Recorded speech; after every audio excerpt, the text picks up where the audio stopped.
शांत हो जाओ देवी पार्वती, तुम्हें तुम्हारा पुत्र अवश्य प्राप्त होगा।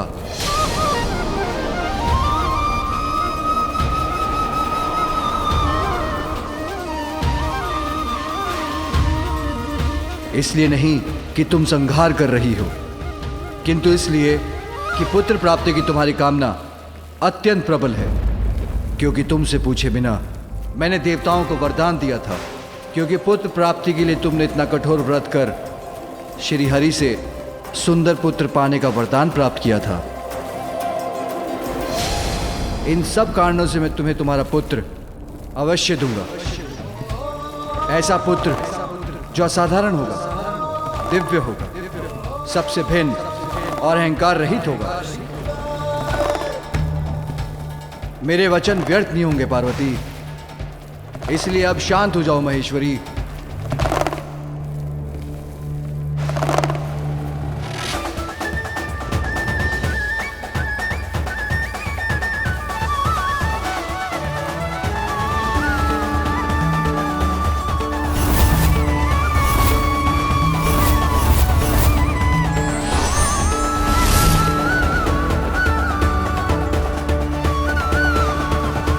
प्रतीत होता है माता का क्रोध शांत हो गया।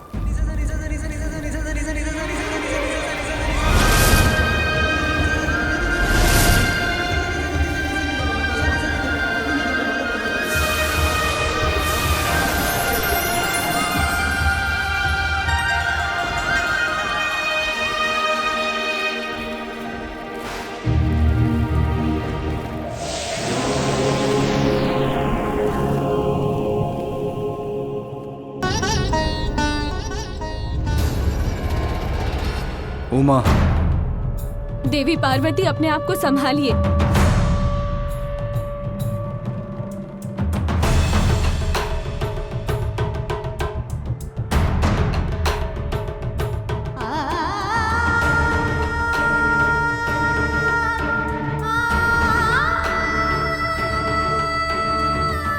मुझे मेरे पुत्र को देखना है। उसे देखे बिना कैसे शांत हो सकती हूँ मैं? स्वामी, इस माँ पर इतनी कृपा कीजिए। अब अविलंब मेरे पुत्र को जीवित कर दीजिए।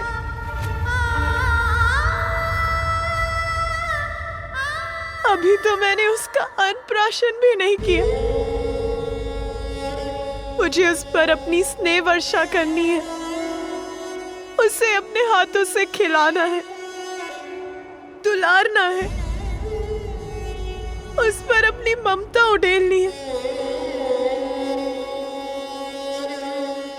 मैं आपसे विनती करती हूँ प्रभु, आप अपना वचन पूर्ण कीजिए। जीवित कर दीजिए मेरे पुत्र को, जीवित कर दीजिए। देवी, इसमें महादेव का कोई दोष नहीं। ये सब मेरे ही कारण हुआ है।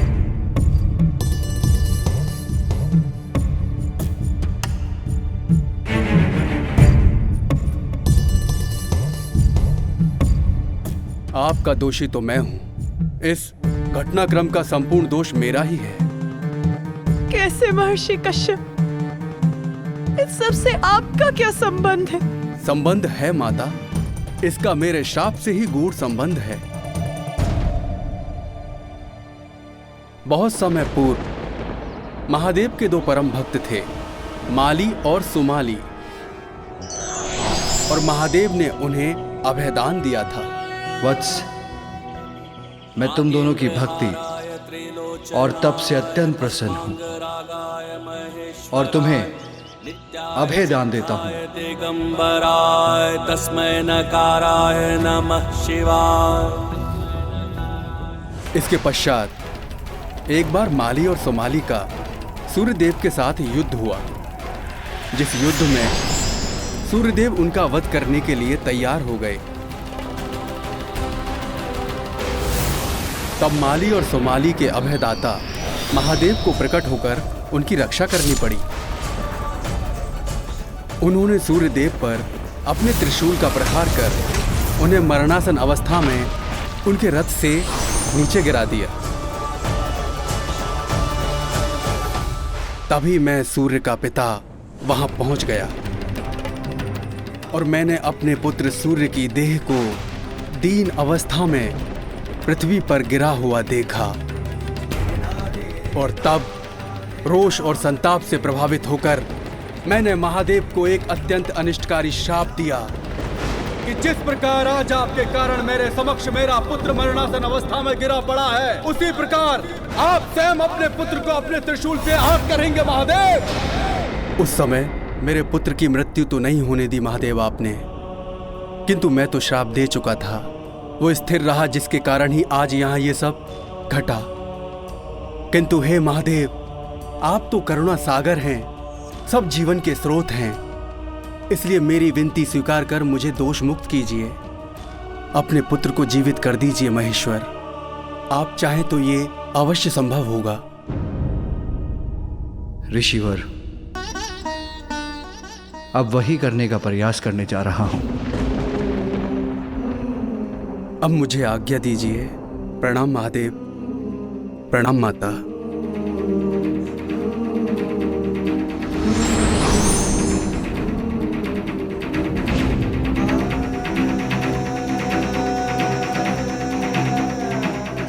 देवगण, मेरे पुत्र इस बालक के पार्थिव शरीर को मानसरोवर के पावन जल से धोकर वहां उस गुफा के भीतर रख दीजिए।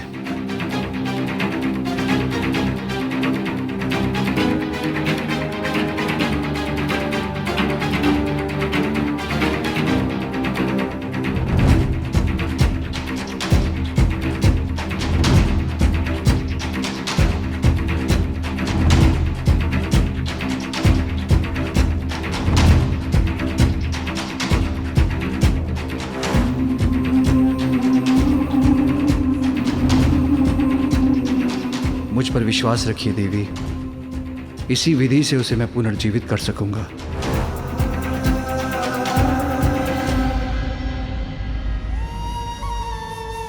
क्या हुआ माँ? आपके मुख पर ये चिंता कैसी? मुझे बताइए माँ, अपनी चिंता का कारण। इस संसार में मैं आपकी सभी चिंताओं को हरने ही तो आया हूँ। माँ का आंचल ही मेरा संपूर्ण संसार है।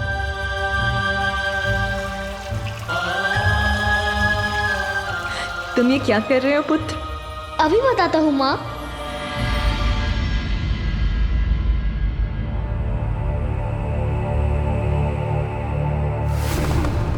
नहीं, अब और नहीं सह सकूंगी मैं। मेरे पुत्र को पुनर्जीवित कीजिए नाथ।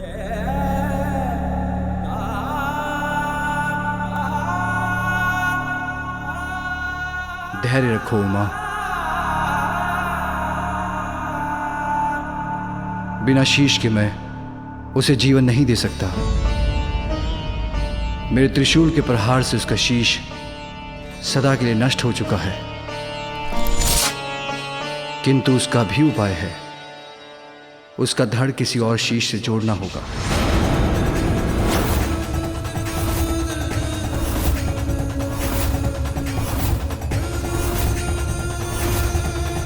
तब मैं अपने पुत्र को पुनर्जीवित कर सकूंगा। क्या किसी और का शीश जोड़ा जाएगा मेरे पुत्र के धड़ पर? किसका शीश होगा वो?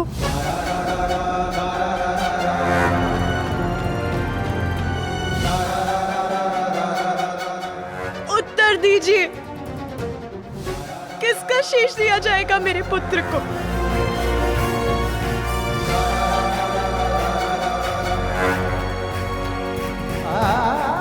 मैंने तुम्हें वचन दिया है उमा, मैं तुम्हारे पुत्र को पुनर्जीवित करूंगा।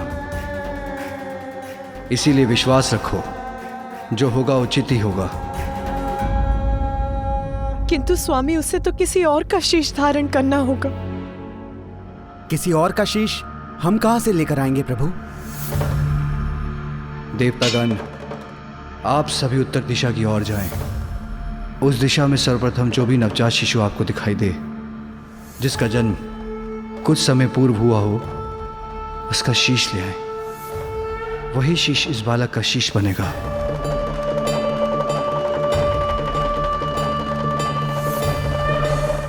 और ये कार्य करते समय दो बातों का अवश्य ध्यान रखिएगा। उसी नवजात शिशु का शीश लेकर आएं जो दक्षिण दिशा की ओर मुख कर लेटा हो, और ये कार्य दोपहर की अवधि में पूर्ण हो जाना चाहिए।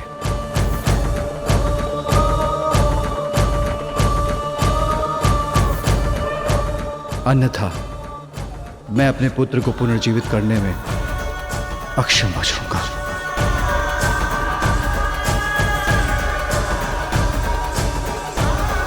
यदि दोपहर के भीतर कोई शीश नहीं मिला तो माता पार्वती का क्रोध पुनः जागृत हो जाएगा। मुझे तो यही चिंता सता रही है, किंतु इसे इनके समक्ष कैसे व्यक्त करूं?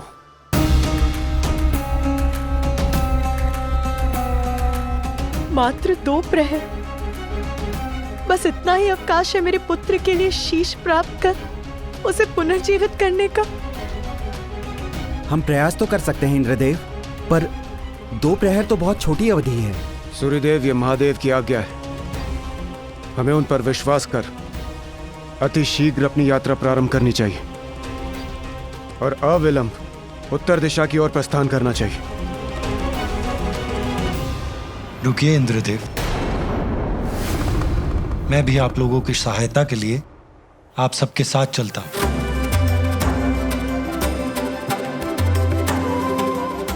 आप निश्चिंत रहिए देवी पार्वती।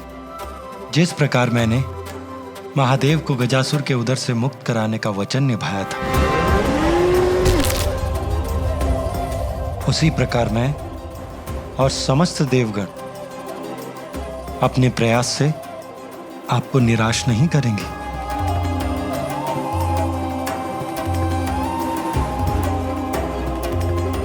आपके इन वचनों से मुझे आश्वस्त करने के लिए अनेकों धन्यवाद भ्राताश्री।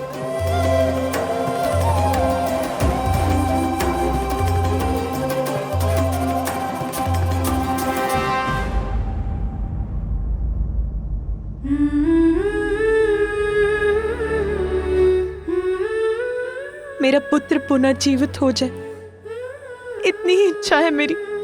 मुझ पर विश्वास रखो उमा।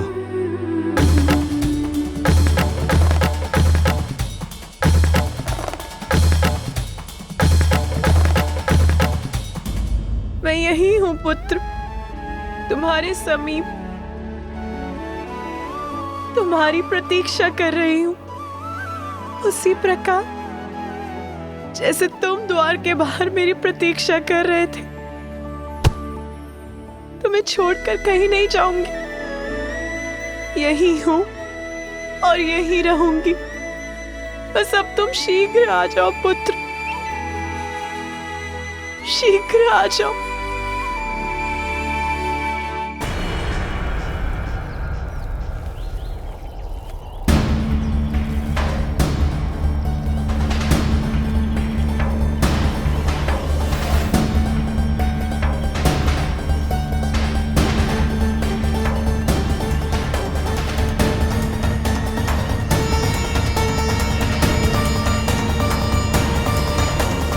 समय अत्यंत तीव्र गति से बीता जा रहा है और हमें अभी तक कोई नवजात शिशु नहीं दिखा। यहाँ तो दूर दूर तक इस सघन वन के सिवाय कुछ दिखाई नहीं देता है। जीवन का कोई चिन्ह तक नहीं है। हे श्री हरि, इस प्रकार हम उत्तर दिशा की ओर बढ़ते रहे तो हम घने वन में प्रविष्ट हो जाएंगे। इस वन में नवजात शिशु कहाँ मिलेगा? देवगण, दिशाओं में सर्वोत्तम दिशा है उत्तर दिशा। जीवन का सार छिपा है इसमें। जीवन की समस्त सकारात्मक ऊर्जाओं का स्रोत उत्तर दिशा में ही स्थित है। अतः आप लोग अपना संशय त्याग दीजिए और आगे बढ़िए, क्योंकि जहां आपको सघन वन दिखाई दे रहा है, वहां महादेव अपनी दिव्य दृष्टि से भविष्य के दर्शन कर चुके। देवी पार्वती और महादेव के जीवन में नवीन अध्याय के आरंभ का स्रोत अवश्य ही हमें इस उत्तर दिशा से प्राप्त होगा। किंतु श्री हरि, हम अपने स्वार्थ के लिए किसी नवजात शिशु के प्राण हर लेंगे, ये कहाँ उचित है? अग्निदेव, महादेव सर्वज्ञ है। उनकी दृष्टि से कुछ नहीं छिपता, सब कुछ ज्ञात है उन्हें।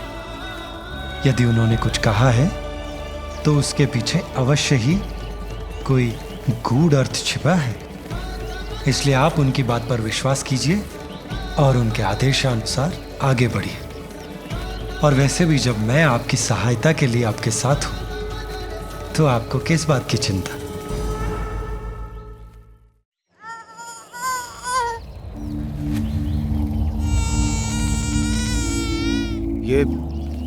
ये शिशु क्रंदन का स्वर उस ओर से आ रहा है। हमें शीघ्र उस ओर चलना चाहिए।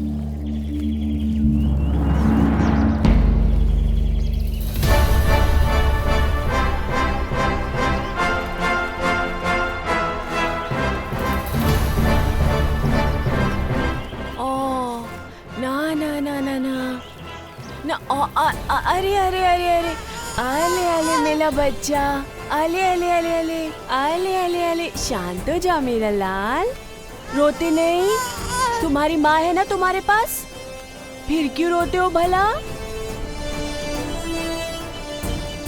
आ आ आ आ चुप हो जा, चुप हो जा। अवश्य ही यही वो शिशु है जिसके बारे में महादेव ने हमसे कहा था। हाँ अवश्य, यही है हमारी समस्या का समाधान। नहीं वरुण देव,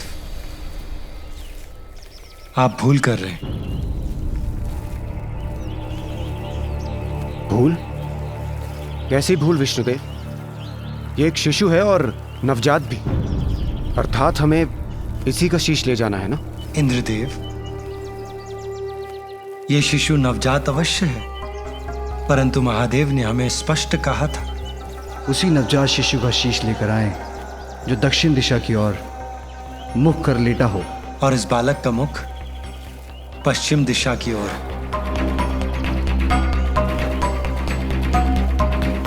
अतः इसका शीश देवी पार्वती के पुत्र के लिए उपयुक्त नहीं है। महादेव ने हमें अवश्य भेजा है, किंतु अपने हृदय में उत्पन्न संशय को मिटा नहीं पा रहा हूं मैं।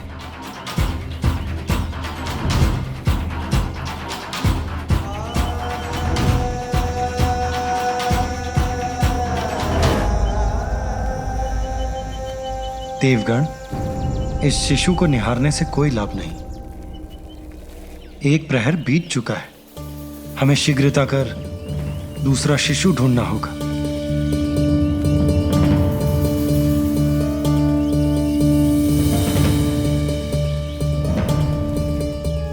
आइए देवगण।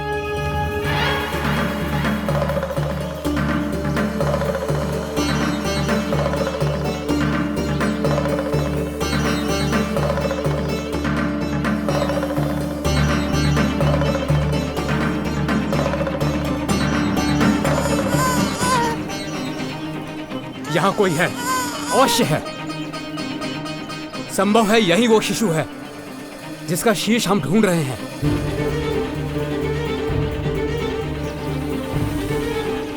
अग्निदेव को कुछ आभास हुआ है, हमें उनकी बात सुननी चाहिए। इस ओर आइए प्रभु।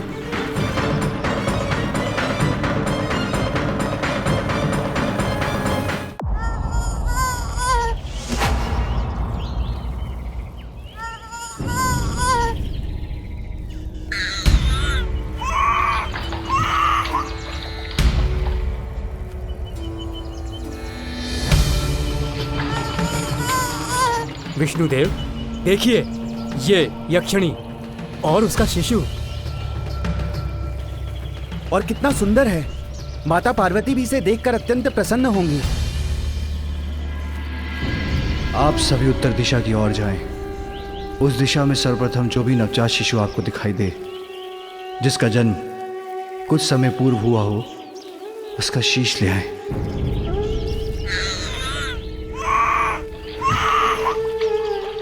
आप लोग पुनः भूल कर रहे हैं देवगण।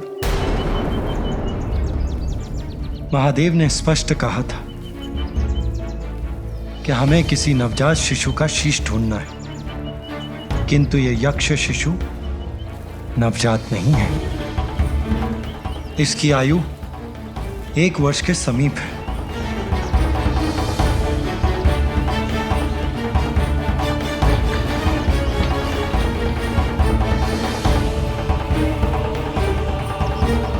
धीरज रखिए देवगण, हमारे पास अभी भी कुछ समय शेष है, हमें रुकना नहीं चाहिए।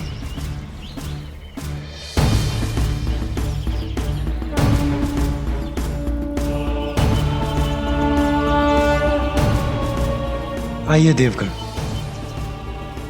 आगे बढ़ते हैं।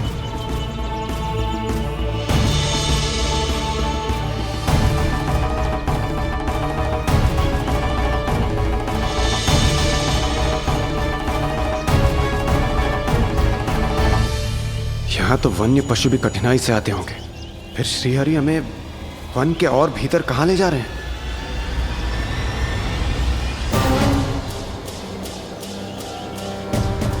प्रभु श्रीहरि के साथ होते हुए भी मन में शंका उत्पन्न हो रही है। क्या हम किसी शिशु का शीश ढूंढ भी सकेंगे? यहाँ कहाँ मिलेगा कोई शिशु हमें?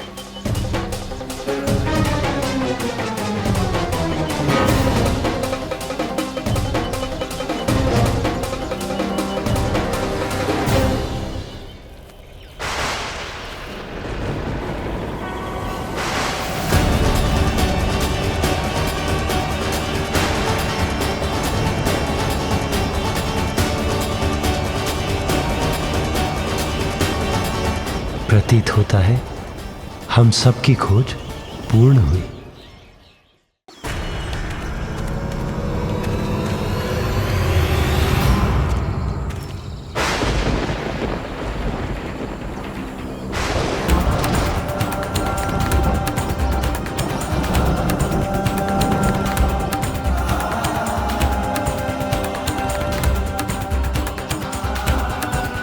विष्णुदेव, ये गज? मात्र गज नहीं देवराजेंद्र, एक नवजात गज। प्रभु, ये क्या कह रहे हैं आप? इस गज शिशु का शीश ही माता पार्वती के पुत्र का शीश होगा? ये कैसे संभव है प्रभु? स्मरण कीजिए देवगण, महादेव ने ये तो नहीं कहा था कि हमें मानव शिशु का शीश ले जाना ही अनिवार्य है। महादेव के कथन के अनुसार सर्वप्रथम जो भी नवजात शिशु दक्षिण दिशा की ओर मुख करके लेटा अथवा बैठा हो, उस शिशु का शीश लेकर जाना है हमें। और ये गज शिशु नवजात भी है और इसका मुख दक्षिण दिशा की ओर भी।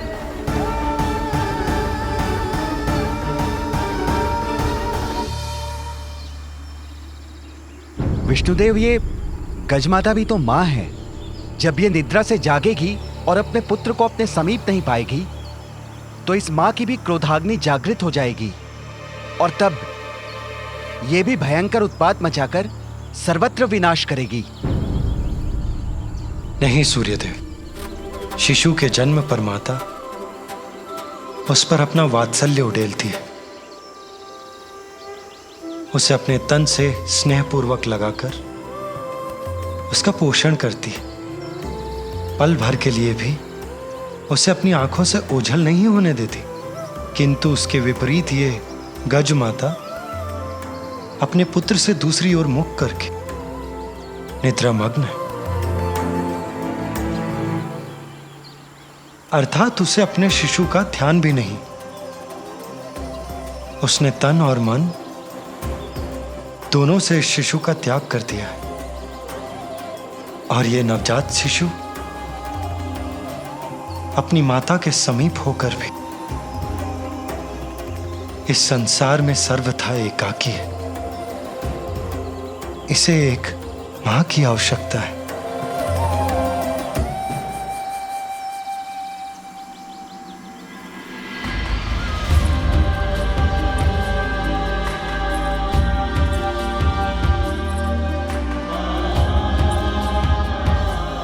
और वहां एक अन्य मां अपने पुत्र के लिए व्याकुल है।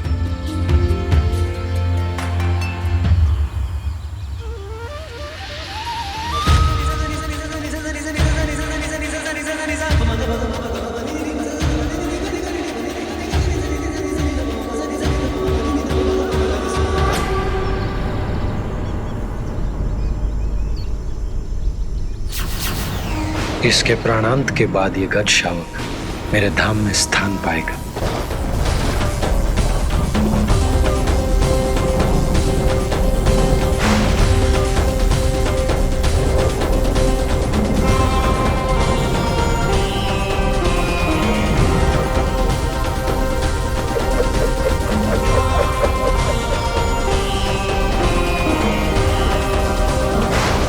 ये पाश किसका है और कौन है जो इस शिशु को बांधने यहां तक पहुंच गया?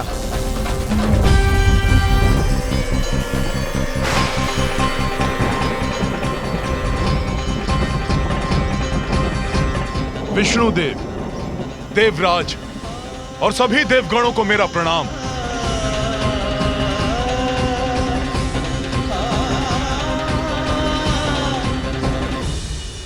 प्रणाम यमराज। किंतु आप और यहां, आपके यहां आने का क्या प्रयोजन है? देवराज, मैं यहां अपना कर्तव्य निभाने, इस गज शिशु को मृत्यु प्रदान करने आया हूं।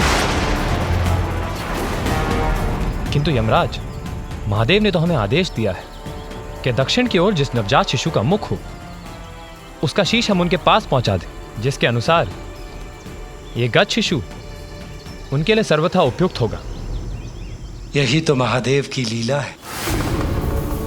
इस गज शिशु को मात्र 1 दिवस की अल्पायु प्राप्त है। यमराज इसे मृत्यु देकर और हम इसका शीश लेने एक साथ यहां पहुंचे। अर्थात महादेव की यह इच्छा नहीं है कि हम किसी शिशु की आयु छीनकर उनके पुत्र को शीश प्रदान करें।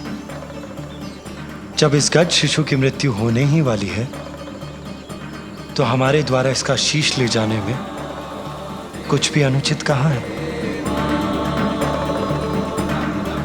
इसे ही कहते हैं परमात्मा का न्याय।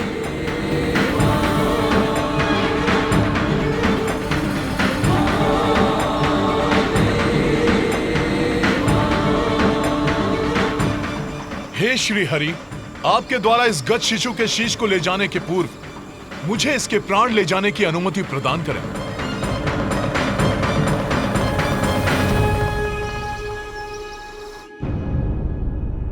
कितना समय बीत गया और मेरा पुत्र अभी भी निष्प्राण है। स्वामी,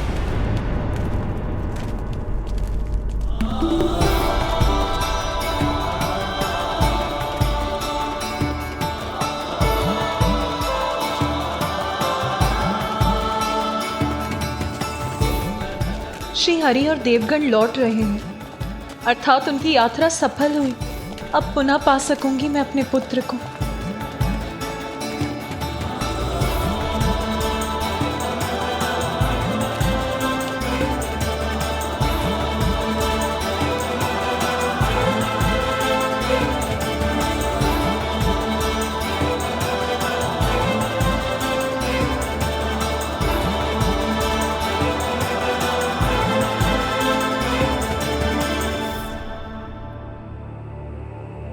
किंतु वो शीश कहाँ है जो श्री हरि और देवगण अपने साथ लाए हैं? अब तो वही शीश मेरे पुत्र का शीश होगा।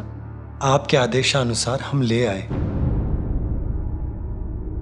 एक शीश।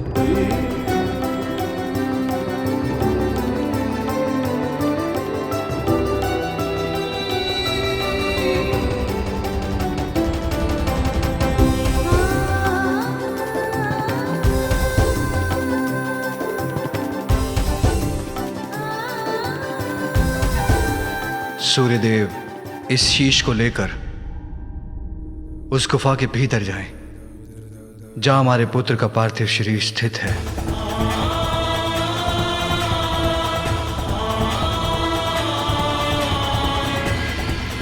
जो आज्ञा प्रभु।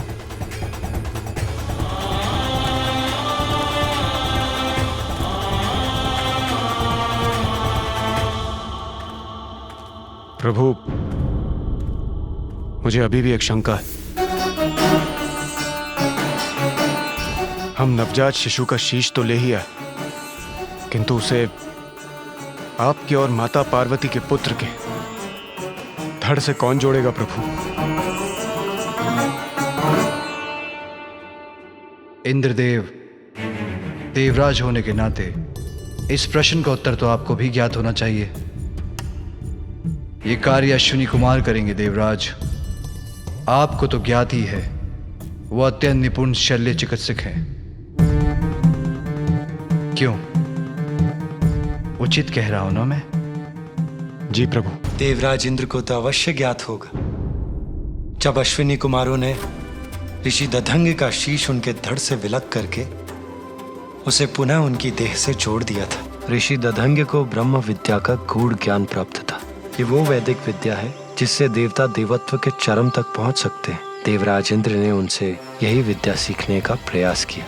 मैं देवराज इंद्र हूँ और मैं यहाँ आपसे ब्रह्म विद्या सीखने आया हूँ, इसलिए ये विद्या मुझे सिखाने की कृपा करें।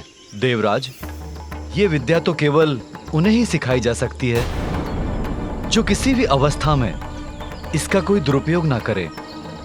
आप देवराज अवश्य हैं, किंतु मुझे यह विश्वास नहीं है कि यह विद्या आपको सिखाना संसार के हित में होगा। ऋषिवर!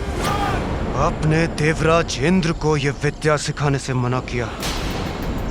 अगर यह विद्या मुझे प्राप्त नहीं हो सकती तो किसी और को भी नहीं दी जा सकती। ज्ञात रहे, यदि आपने अपने इस मुख से अपनी यह विद्या किसी और को सिखाई तो उसका भीषण परिणाम झेलने के लिए तैयार हो जाइए। मैं आपके शीश को आपके देह से विलग कर दूंगा। किंतु ऋषि दधंग ने इस विद्या को देवराज को देने से मना कर दिया। किंतु उसके कुछ समय पश्चात ही अश्विनी कुमार ऋषि दधंग से ब्रह्म विद्या सीखने के लिए पहुंचे। ऋषिवर, प्रणाम ऋषिवर। ऋषिवर, हम अश्विनी कुमार आपसे ब्रह्म विद्या सीखने के लिए आए हैं। इस विद्या का ज्ञान हमें हमारे कार्य में और कुशल बना देगा। यदि आपने अपने इस मुख से अपनी यह विद्या किसी और को सिखाई तो उसका भीषण परिणाम झेलने के लिए तैयार हो जाइए। मैं आपके शीश को आपके देह से विलग कर दूंगा। देवराज की चेतावनी को मुझे इन्हें संकेत द्वारा ही बताना होगा। आप किसी भी प्रकार की चिंता ना करें। हम शल्य चिकित्सा में इतने निपुण हैं कि शरीर से विलग कोई भी अंग को जोड़ने का सामर्थ्य रखते हैं। इस प्रकार ऋषिवर अपने मुख से अश्विनी कुमारों को ब्रह्म विद्या का ज्ञान नहीं देंगे, और यदि देवराज इंद्र कुपित होकर उनका शीश विलग करते भी हैं तो वो मात्र। किंतु देवराज इंद्र को इसकी सूचना प्राप्त हो गई और वो इससे अत्यंत कुपित हो उठे कि उनकी चेतावनी के बाद भी ऋषि दधंग ने अश्विनी कुमारों को ब्रह्म विद्या सिखाने का साहस किया। ऋषि दधंग! ऋषि दधंग!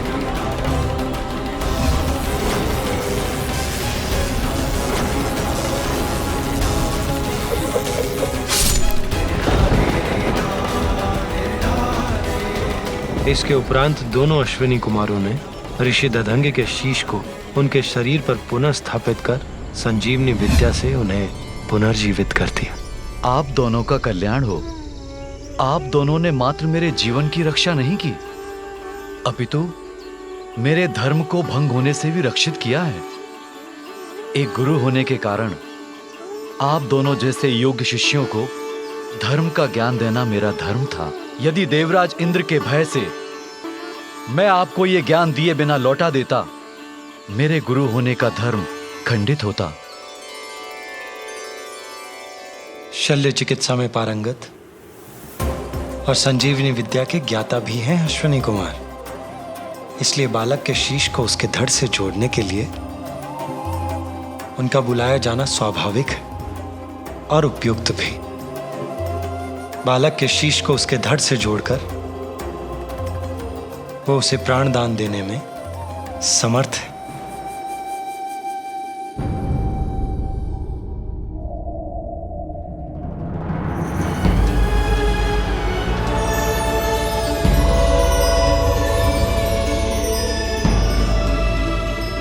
प्रणाम त्रिदेव।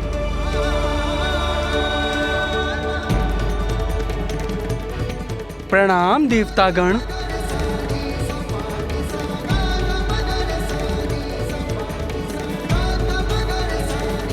अश्विनी कुमार, मेरे कहने पर विष्णुदेव, इंद्रदेव एवं अन्य देव एक नवजात शिशु का शीश लेकर आए हैं। आप औषधियों के देवता हैं, इसीलिए आप ही मेरे पुत्र के तन से इस शीश को जोड़ने में सक्षम हैं। यह हमारा सौभाग्य होगा महादेव। अब आप अपना कार्य आरंभ करें।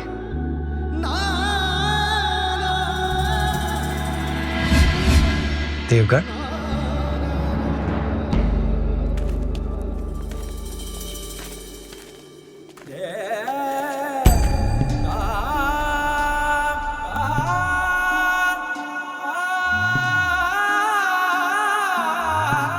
निश्चिंत रहो पार्वती, कुछ ही समय में तुम्हारा पुत्र पुनः तुम्हारे साथ होगा।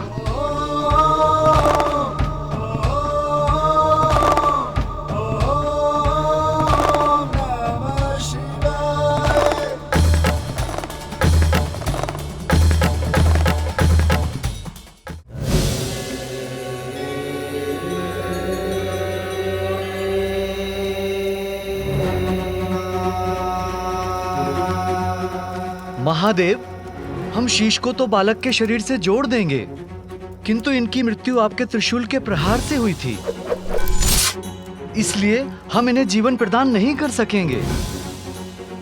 इन्हें प्राण देकर पुनर्जीवित तो आप ही कर सकते हैं प्रभु।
हमने अपना कार्य कर दिया प्रभु। अब मैं बहुत विचलित हो रही हूं। मैं अपनी दिव्य दृष्टि से भीतर देख सकती हूं, किंतु स्वयं देखने पर मैं अत्यंत व्याकुल ना हो जाऊं। देवी सरस्वती, क्या आप मुझे देखकर बता सकती हैं कि वहां क्या हो रहा है?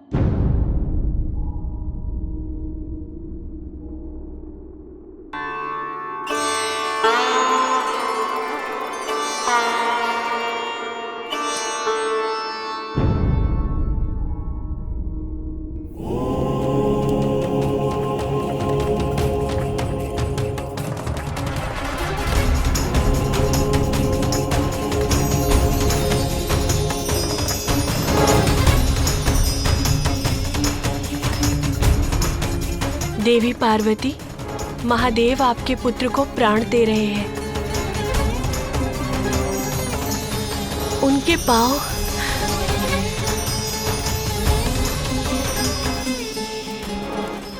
और अब अब उनका उदर जीवन से स्पंदित हो रहा है।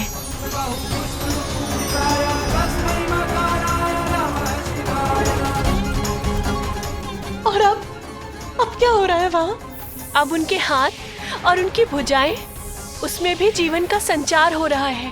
और बताइए ना, अब क्या हो रहा है वहाँ? और अब उनकी ग्रीवा क्रियाशील हो रही है।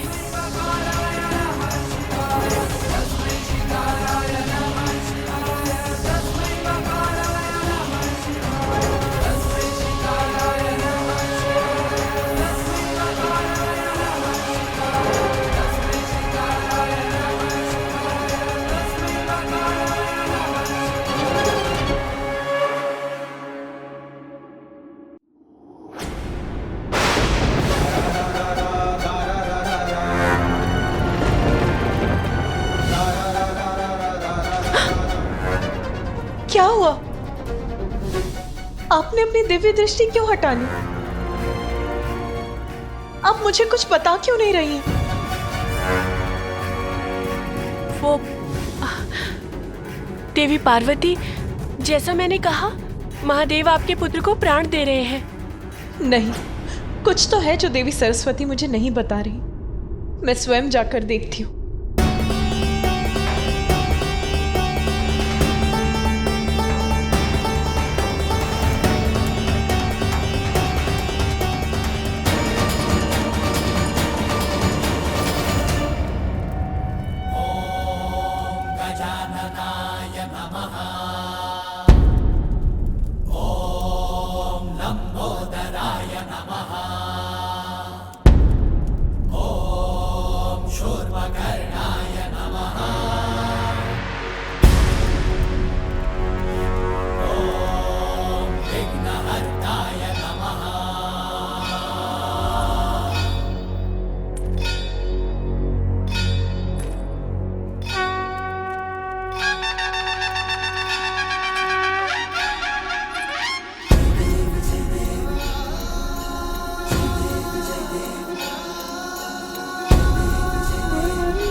हमें आज्ञा दीजिए प्रभु।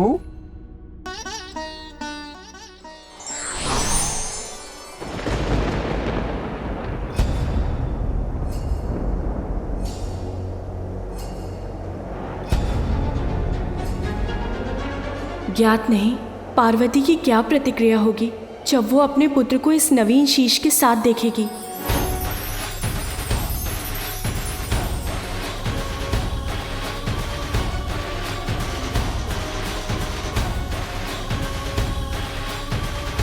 पार्वती नंदन के पुनः जीवन ने अंततः हम देवताओं को माता के कोप से रक्षित कर दिया। मेरे पुत्र को इस बार मैं स्वयं से दूर नहीं जाने दूंगी। स्वामी, स्वामी,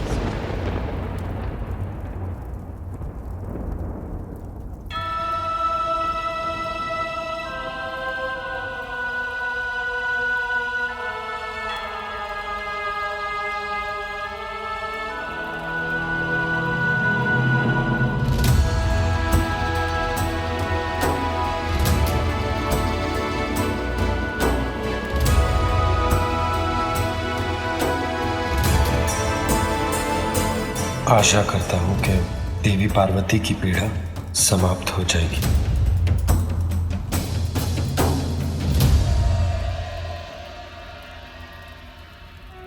माँ, ओम नमस्ते गणपते त्वमेव प्रत्यक्षं तत्त्वमसि त्वमेव केवलं कर्तासि त्वमेव केवलं धर्तासि त्वमेव केवलं हर्तासि त्वमेव सर्वं खल्विन्दं ब्रह्मासि।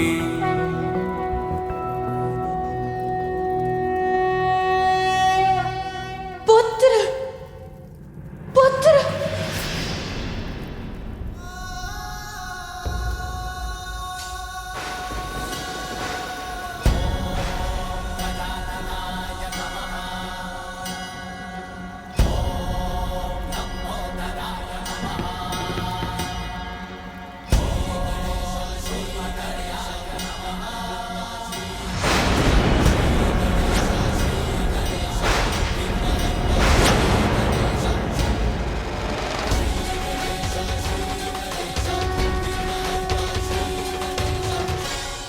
कौन है ये बालक?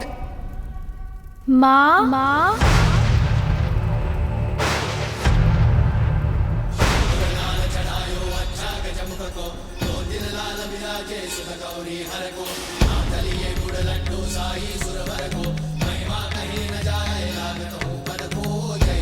ये कौन विचित्र गजमुख बालक है जो मुझे माँ कहकर पुकार रहा है?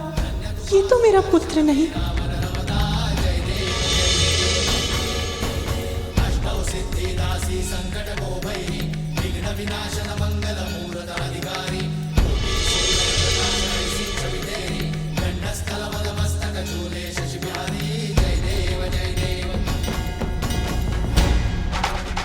मेरे पुत्र का सुंदर मुखड़ा तो मेरे हृदय में बसा है, जिसे मैंने ही अपनी कल्पना से बनाया था। फिर ये बालक कौन है?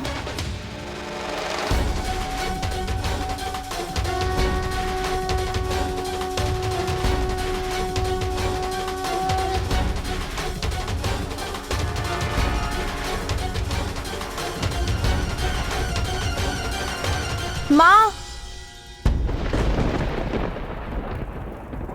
जिसकी आशंका थी वही हुआ। माता अपने पुत्र को इस रूप में स्वीकार नहीं कर पा रही हैं।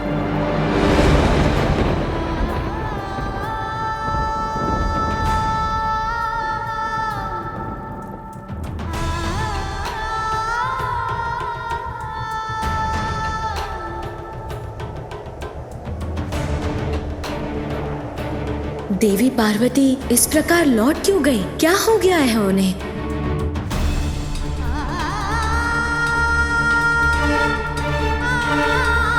माँ, मैं आपकी सेवा करने, आपको सुख देने आया हूँ।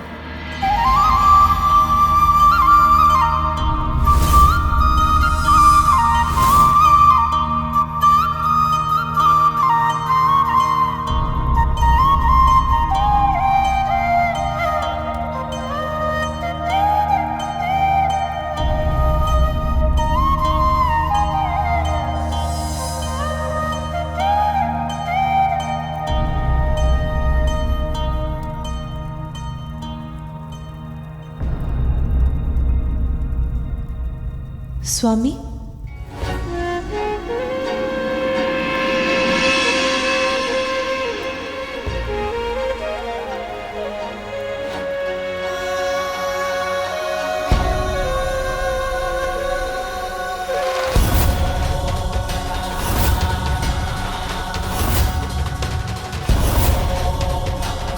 गजमुख, पार्वती पुत्र का नवीन शीश तो गजमुख है।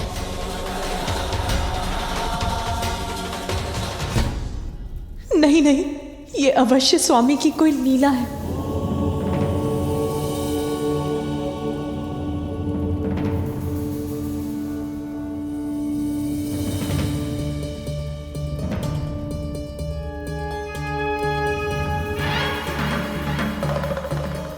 देवी पार्वती अपने पुत्र की पुरानी छवि के मोहवश अपने ही पुत्र को इस नवीन रूप में स्वीकार नहीं कर पा रही है,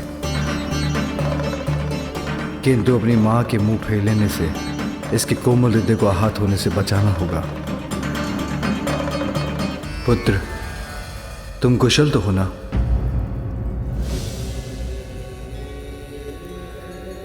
आप? अब तुम्हारी उद्दंडता की अति हो चुकी है। मैंने तो तभी कह दिया था कि मैं किसी भी अवस्था में आपको इस रेखा के आगे नहीं जाने दूंगा। आपको तो मैंने भीतर जाने से रोकने के लिए आपसे युद्ध किया था ना? माँ का आदेश था कोई भीतर नहीं जाना चाहिए और मैंने उन्हें वचन दिया था। मैं स्नान करने जा रही हूँ, स्मरण रहे किसी को भी भीतर मत आने देना। मैं वचन देता हूँ माँ, किसी को भी भीतर आने नहीं दूंगा।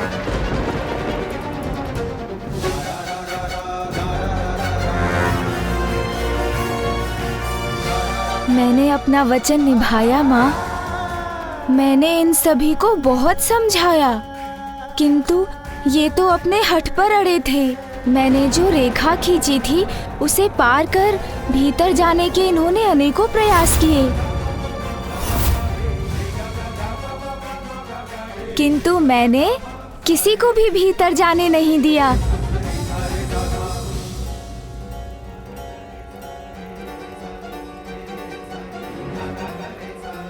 जब आपने मुझे कहा था कोई भीतर नहीं आना चाहिए, तो फिर कैसे जाने देता मैं इन्हें?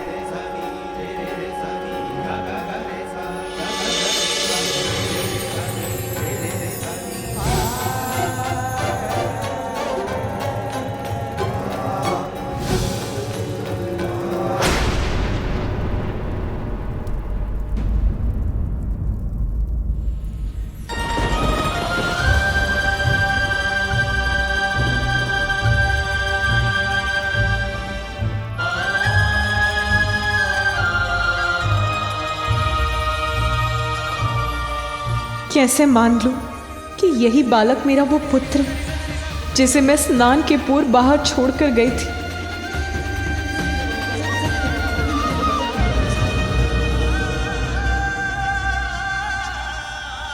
पुत्र, तुम जिनसे युद्ध कर रहे थे वो सभी तुम्हारे अपने ही थे, किंतु अहंकारवश तुम किसी को पहचान ही नहीं सके। मुझे देखकर मेरा उपहास कर रहे थे, किंतु तुम मेरा वास्तविक परिचय नहीं पा सके, नहीं देख सके। इस जगत के रोम रोम में व्याप्त हूं मैं। तुम्हारा पिता हूं, तुम्हारा पिता हूं, तुम्हारा पिता हूं, तुम्हारा पिता हूं, तुम्हारा पिता हूं।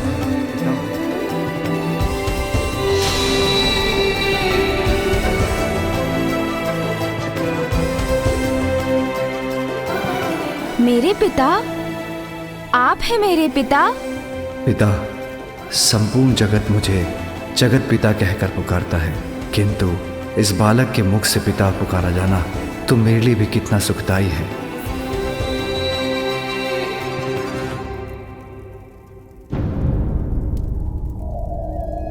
प्रणाम पिताश्री। आयुष्मान भव।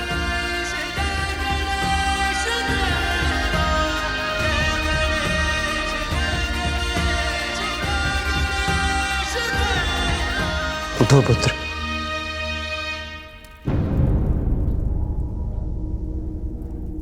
आप ही मेरे पिता हैं, ये आपने मुझे तब क्यों नहीं बताया पिताश्री? पुत्र, तुमने मुझे कुछ कहने का अवसर दिया ही कहा। अपनी माँ के प्रति तुम्हारी भक्ति देखकर मैं बहुत प्रसन्न हूँ, किंतु मैं तुम्हारी माँ का बस बस बस। तब तो तुमने मुझे अनसुना कर मेरा अपमान किया। मेरा ही नहीं, संसार के रचयिता ब्रह्मदेव और जगत के पालनहार विष्णुदेव का भी अपमान किया। हमसे व्यर्थ संघर्ष मत करो। मुझे जो करना है वो मैं करके ही रहूंगा। चले जाइए यहाँ से। संसार के सभी क्रियाकलापों के संरक्षक, धर्म कर्म में सहायक सभी देवताओं का अपमान कर उन पर भी आक्रमण किया तुमने। इंद्रदेव, वायुदेव, अग्निदेव, कुबेर, वरुण देव, सूर्यदेव, यमराज, नागराज, वासुकी, इन सभी पर अपनी माता से प्राप्त शक्ति का दुरुपयोग किया तुमने।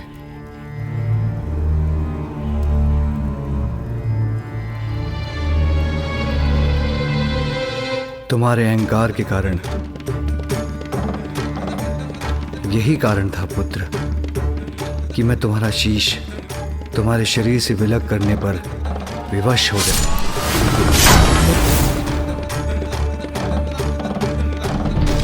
और अब तुम्हें एक नवीन शीश प्राप्त हुआ है। नवीन शीश? अर्थात मेरे अहंकार के कारण मैंने सभी को कठिनाई में डाल दिया और पिताश्री को मुझे एक नवीन शीश देना पड़ा।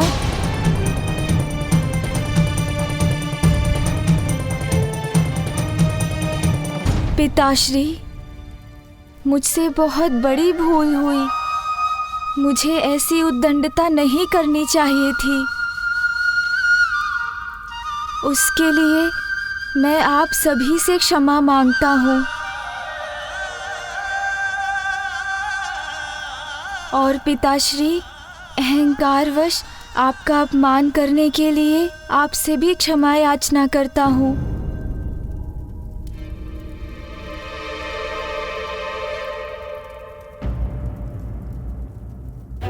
तो क्या इसलिए माँ मुझसे इतनी कुपित है? माँ की दी हुई शक्ति से पिताश्री के मान को ठेस पहुंचाने की उद्दंडता जो कर बैठा। किंतु माँ देखिए ना, अब तो मैं उद्दंड भी नहीं रहा। अपना अहंकार भी त्याग दिया मैंने और जो भूल मैंने की उसके लिए सभी से क्षमा याचना भी कर ली। अब आप भी मुझे क्षमा।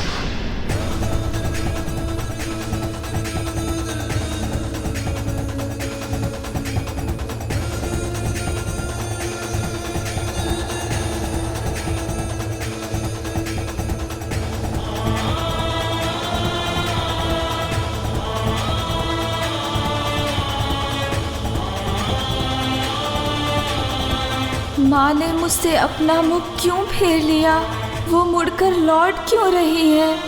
प्रतीत होता है मुझे अभी भी क्षमा नहीं किया माँ ने। वो तो मुझसे अब भी क्रोधित हैं।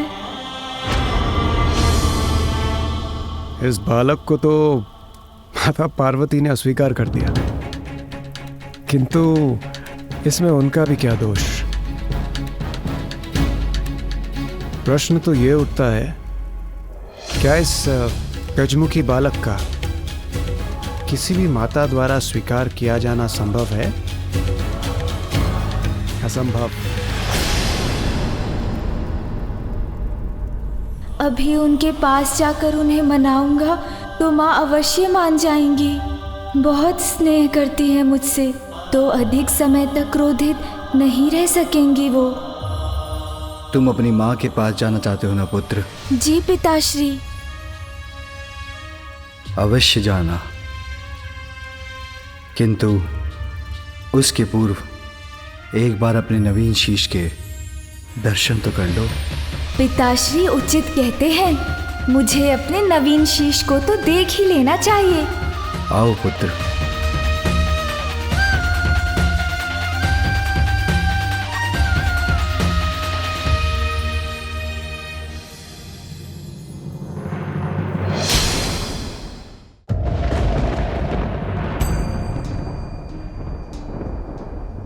इस सरोवर के जल में अपना प्रतिबिंब देख लो।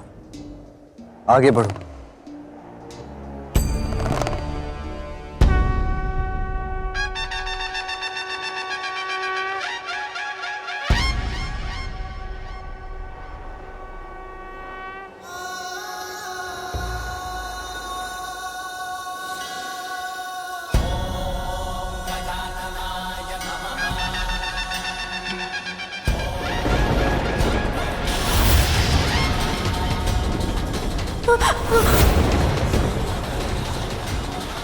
ये क्या हो गया? नहीं नहीं, ये कैसा शीश है? ये मेरा शीश नहीं हो सकता। आपका पुत्र तो मेरी कल्पना से भी अधिक सुंदर है। कितनी मनमोहक मुस्कान है, जैसे चारों दिशाओं को प्रकाशित कर रही हो। मेरे पास आओ, मैं तुम्हें संसार का सबसे सुंदर बालक बना दूंगी। मेरे पास आओ, मैं तुम्हें सृष्टि का समस्त ज्ञान दूंगी। ऐसा शीश कैसे हो सकता है मेरा?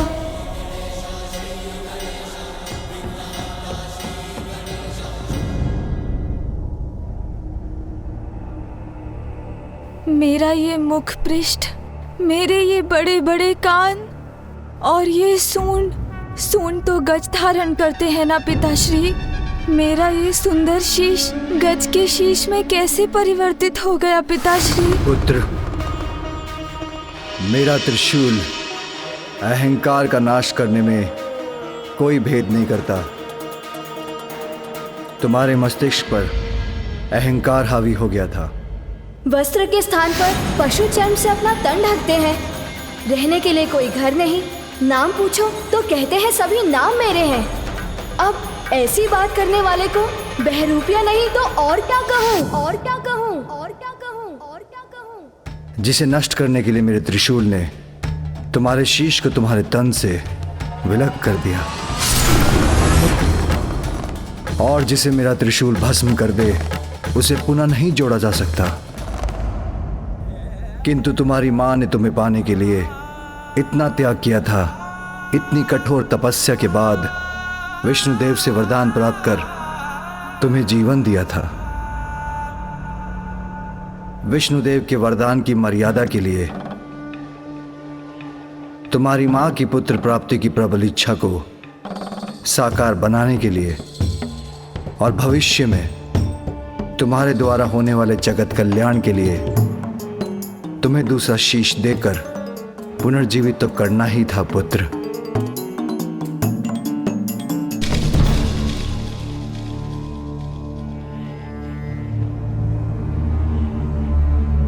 किंतु उसके लिए हमें गज शिशु का ही शीश प्राप्त हुआ। अपनी माँ के लिए तो मैं संसार का सबसे सुंदर बालक हूँ। ओह, समझ आया। मेरे इस नवीन रूप के कारण ही मुझसे दूर हो रही है माता। पिताश्री, माँ को तो मेरा वो पिछला रूप ही प्रिय है। अब मैं उनका सुंदर पुत्र नहीं रहा, इसीलिए वो मुझसे बात किए बिना, मेरा अभिवादन भी स्वीकार किए बिना, मुझे देखे बिना, कुछ कहे बिना ही लौट गई। नहीं पुत्र, माता के हृदय में संतान के प्रति आघात स्नेह रहता है पुत्र। तुम्हारी माता भी अपने पुत्र से अपार प्रेम करती है, और तुम्हारे शीश में परिवर्तन होने के बाद भी तुम उनके वही पुत्र हो। विश्वास रखो, समय के साथ वो तुमसे पूर्व की अपेक्षा कहीं अधिक स्नेह करेंगी। वो तुम पर अपना संपूर्ण वात्सल्य उड़ेलेगी। अनंत काल तक तुम्हारा ये नवीन मुखी सदा के लिए उनके हृदय में वास करने वाला है पुत्र। और तुम भी अपने शीश के विषय में विचार करोगे तो तुम्हें ज्ञात हो जाएगा कि ये हर प्रकार से तुम्हारे पूर्व के शीश से कहीं उत्तम है।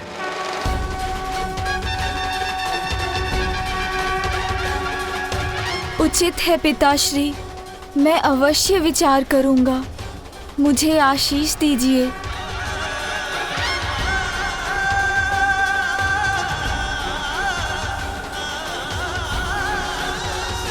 प्रणाम पिताश्री।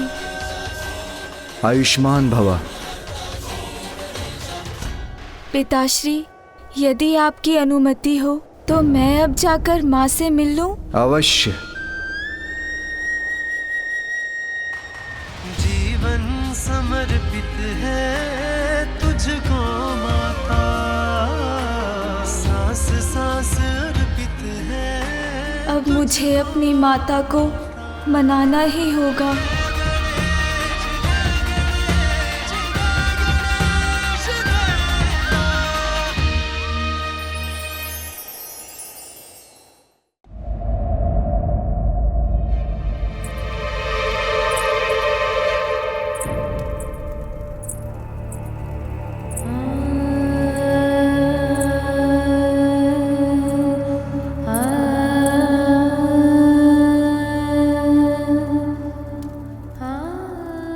क्या हो रहा है मुझे? ये बालक मेरा ही तो पुत्र है, तो इसे स्वीकार क्यों नहीं कर पा रही हूं मैं?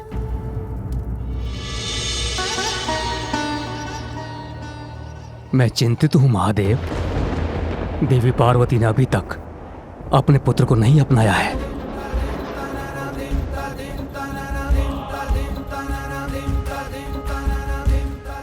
अतीत की छाया जब तक किसी के मन मस्तिष्क पर छाई रहती है उसे कष्ट ही देती है, जिसका एकमात्र समाधान व्यक्ति का शीघ्र अतिशीघ्र उस अतीत से उबरकर वर्तमान को स्वीकार करना। अपने अतीत के प्रति देवी पार्वती का मोह भी अवश्य टूटेगा।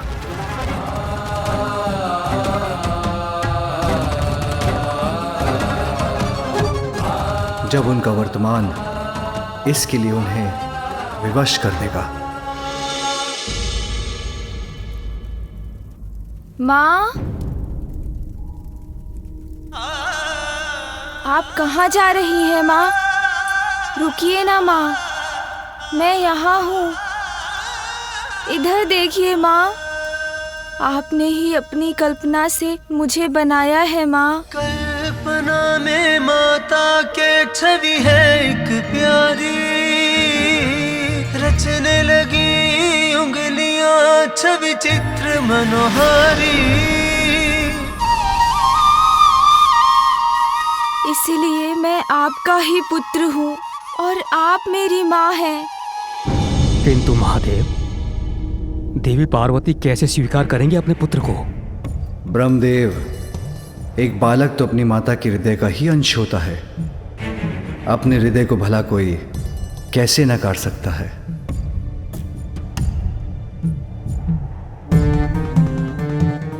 अभी अतीत के प्रभाव से भ्रमित हैं देवी पार्वती, किंतु एक बार ये भ्रम के मेघ छटेंगे तो उन्हें वर्तमान स्पष्ट रूप से दिखाई देगा। वो अपने पुत्र को इस रूप में पूर्व से कहीं अधिक स्नेह देंगी।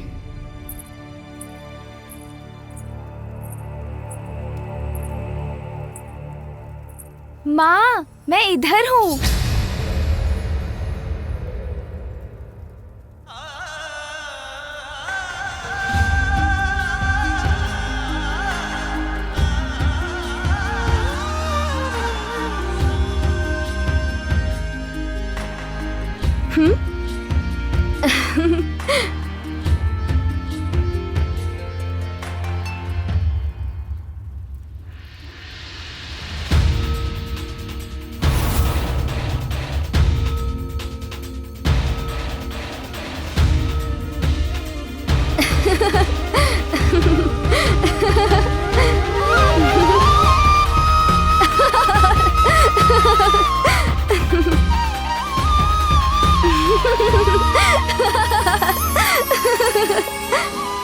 माँ, इधर देखिए।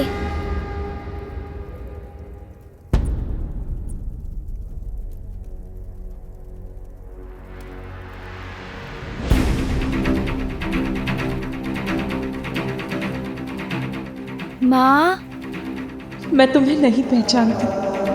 तुम मेरे पुत्र नहीं।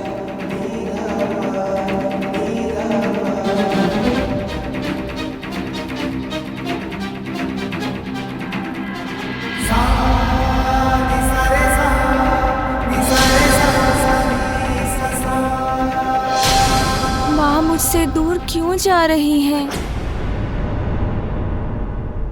हमारा कार्य तो पूर्ण हो गया, फिर हम यहाँ रुके क्यों हैं? मेरे विचार से अब हम देवताओं को प्रस्थान करना चाहिए। नहीं इंद्रदेव, अभी वो समय नहीं आया है। यदि मैं आपके स्थान पर होता तो यहां से जाने का विचार तब तक नहीं करता जब तक कि देवी पार्वती अपने पुत्र को गजमुख के साथ स्वीकार नहीं कर लेती, क्योंकि यदि उनकी क्रोधाग्नि पुनर्जागृत हो गई और उन्होंने अपना रौद्र रूप धारण कर लिया तो आप सभी पुनः संकट में आ जाएंगे। मेरे स्वामी उचित कह रहे हैं। हम सबको देवी पार्वती की सहायता के लिए यहाँ उपस्थित रहना चाहिए। जैसी आपकी आज्ञा प्रभु। नहीं नहीं, मेरा पुत्र तो। माँ,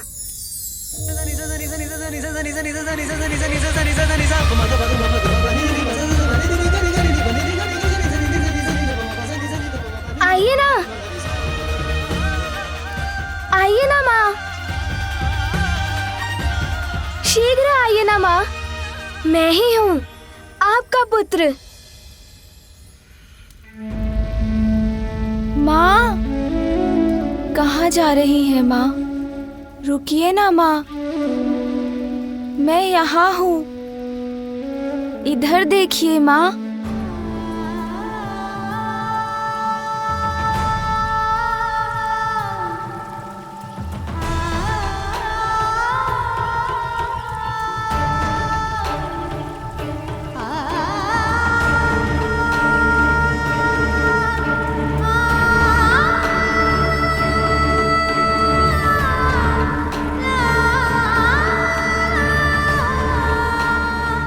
माँ, मुझे आप एक लोरी सुनाकर सुला दो ना।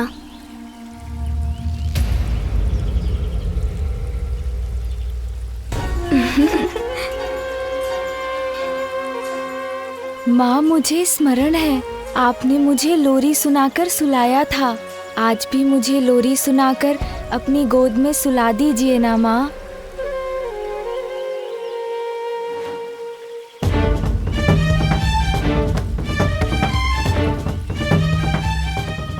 नहीं नहीं, मेरा पुत्र तो।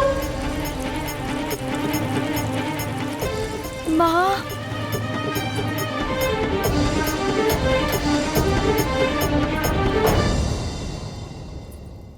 मैं तुम्हें कैसे भूल सकती हूँ पुत्र,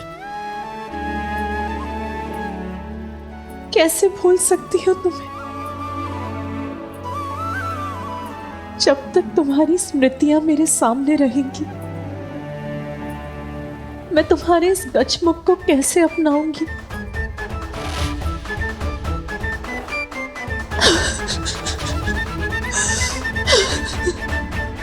मेरे अनुसार नेत्र पिता के हैं, किंतु इनकी सौम्य और मन भावन मुस्कान आपकी है देवी पार्वती। कितनी मनमोहक मुस्कान है, जैसे चारों दिशाओं को प्रकाशित कर रही हो। आओ पुत्र, यहाँ आओ, मैं तुम्हारा जीवन धन धान्य से संपन्न कर दूंगी। इतनी प्रशंसा मत कीजिए इनकी। इतनी प्रशंसा से कहीं किसी की कुदृष्टि ना लग जाए। पुत्र,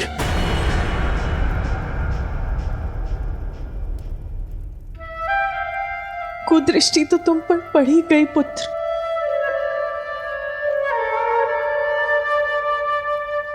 माँ,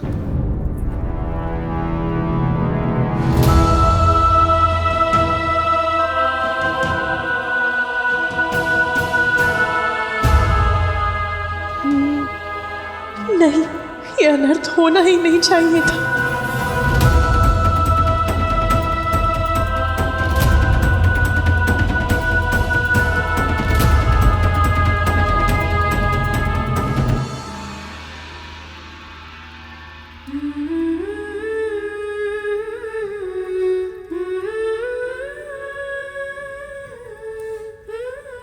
मैं मन से प्रयास कर भी रही हूं, फिर भी उस बालक में मुझे अपना पुत्र दिखाई नहीं दे रहा। उसके प्रति मेरा स्नेह, मेरा वात्सल्य उमड़ ही नहीं रहा। मेरे पुत्र के साथ मेरी स्मृतियां रह रहकर उमड़ आती हैं। उसका स्मरण कराकर मेरे हृदय को दुखी करती है। जहां देखती हूं उसी का मुख दिखाई देता है। मैं जहां जाती हूं उसी का स्वर सुनाई देता है। मेरा पुत्र जो मेरे मुख पर मुस्कुराहट बिखेर गया, जो मेरे लिए मोती लेकर आया, जो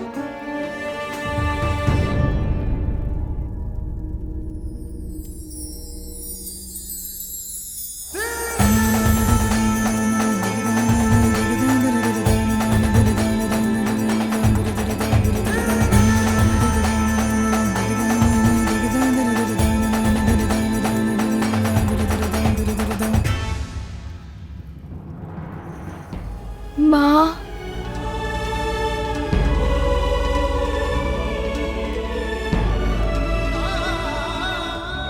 मेरा पुत्र जो मेरे लिए ये बेर तोड़कर लाया था, अब कौन हंसाएगा मुझे? माँ, कौन बेर तोड़कर लाएगा मेरे लिए? किंतु माँ, मैं तो आपका वही पुत्र हूँ, फिर आप दुखी क्यों हो रही हैं माँ? मैं तो अभी भी आपके मुख पर मुस्कुराहट ला सकता हूँ। मैं वो सब कर सकता हूँ माँ जो मैंने पूर्व में किया था। मैं अभी माँ के लिए पुनः बेर ले आता हूँ और उन्हें प्रसन्न करता हूँ।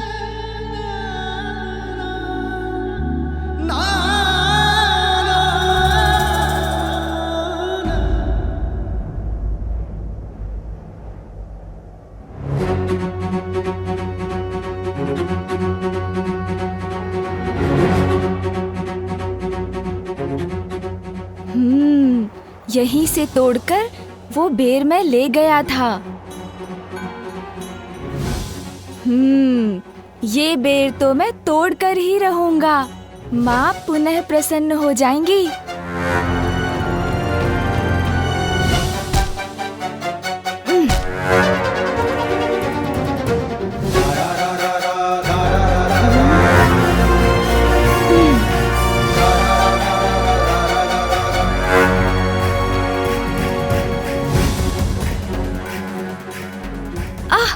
मेरे नवीन कान जी, आप ऐसी तीव्रता से फड़फड़ाएंगे तो मेरा ध्यान भटक जाएगा।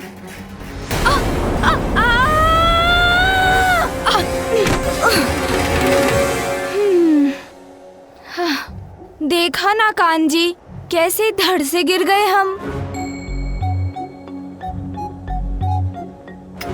किंतु कुछ भी हो जाए, असफल नहीं होऊंगा। माँ को मनाने के लिए बेर तो अवश्य तोड़कर ले जाऊंगा।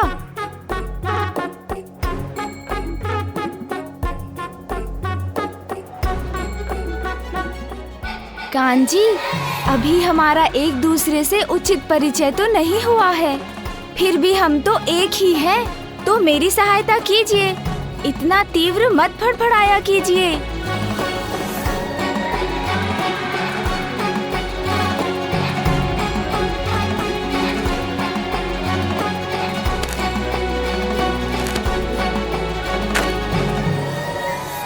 पार्वती का दुख कैसे बांटूं, कुछ समझ में ही नहीं आ रहा है। जो दुख का पहाड़ पार्वती पर टूटा है, उसे संभालने के लिए हमें तभी उसके साथ रहना चाहिए था। सच कह रही हो विजया।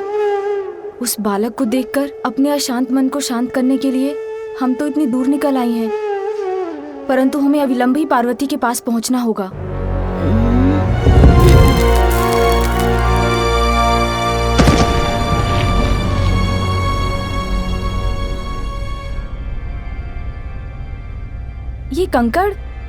ये कंकड़ कहाँ से गिर रहे हैं?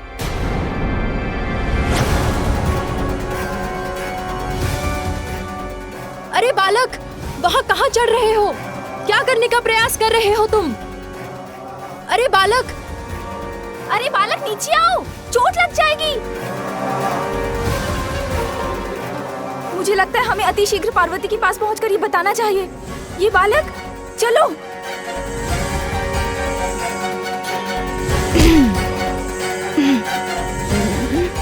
वहाँ तक तो मैं पहुँच कर ही रहूँगा। बेर तोड़कर ले जाऊँगा तो माँ पुनः मुझसे प्रसन्न हो जाएंगी।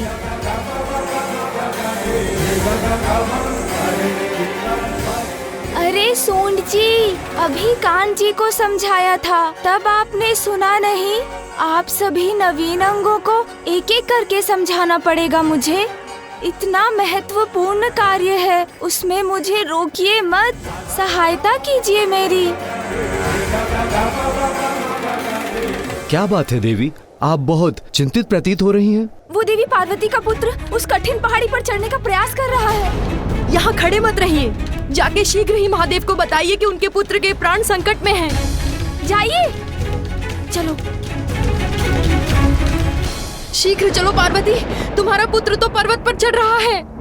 इतनी ऊंचाई से अगर वो गिर गया तो ज्ञात नहीं क्या होगा।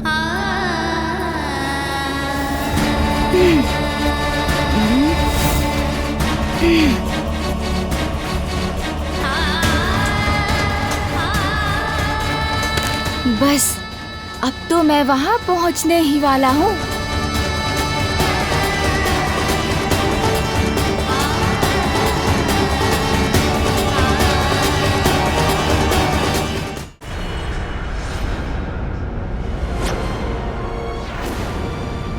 रुक जाओ।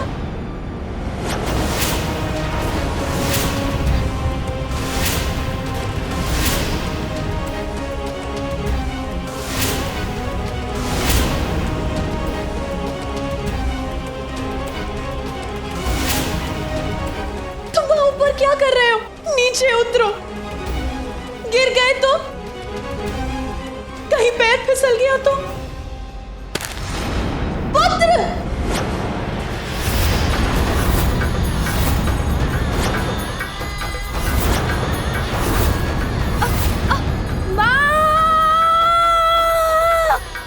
मैं माँ के लिए बेर नहीं तोड़ सका।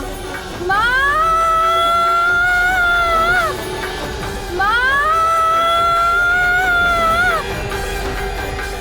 पार्वती,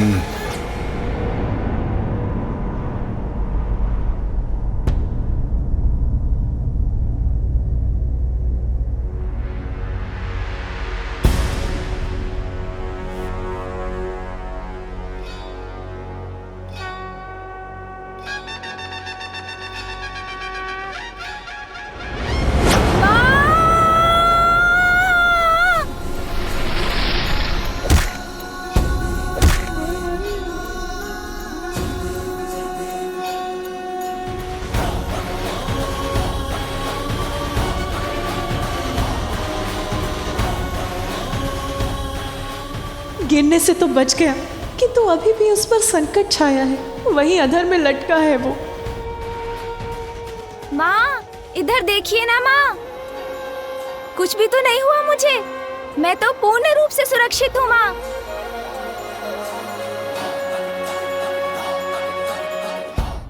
आप तनिक भी चिंता मत कीजिए, मुझे कुछ नहीं होगा।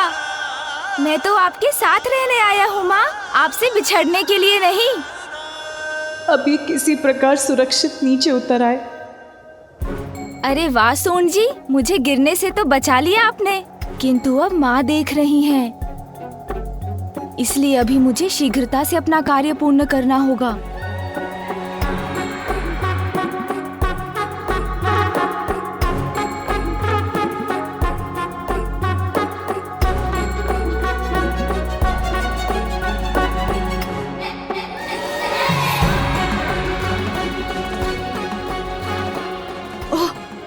संतुलन बिगड़ा तो संकट में पड़ जाऊंगा। यहाँ तो एकाग्र होकर संतुलन बनाकर चलना होगा।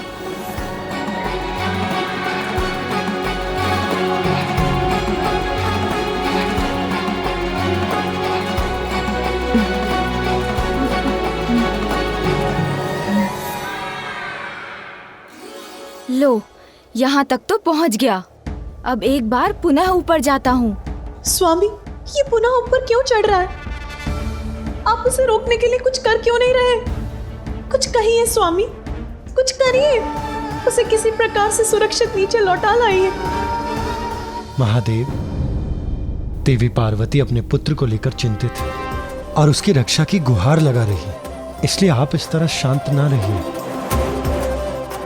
कुछ कीजिए महादेव और इस बालक को ऊपर चढ़ने से रोकिए। श्री हरि नारायण, संसार की प्रत्येक घटना के समान यहाँ जो घटित हो रहा है उसके पीछे भी एक बहुत बड़ा कारण है और इसका परिणाम भी निश्चित ही है। उसका विचार कीजिए और बताइए, क्या माँ और पुत्र के बीच जो यहाँ हो रहा है उसे मेरे हस्तक्षेप के बिना होने देना क्या उचित नहीं? ध्यान से पुत्र।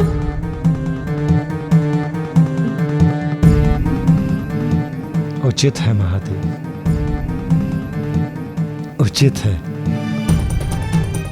माता को अतीत के मोह से बाहर निकालकर वर्तमान का सामना कराने के लिए यदि कोई समर्थ है तो वो है ये बालक। इसलिए आप जो कर रहे हैं वो उपयुक्त है।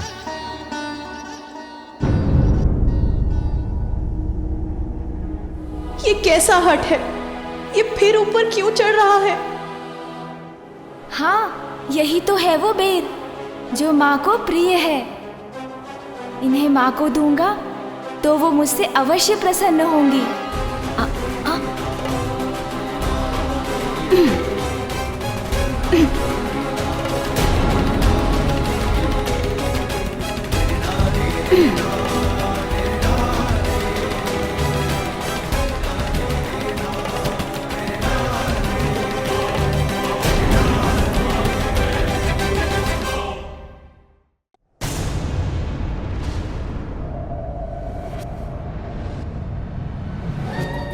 हाँ, यही तो है वो बेर जो माँ को प्रिय है।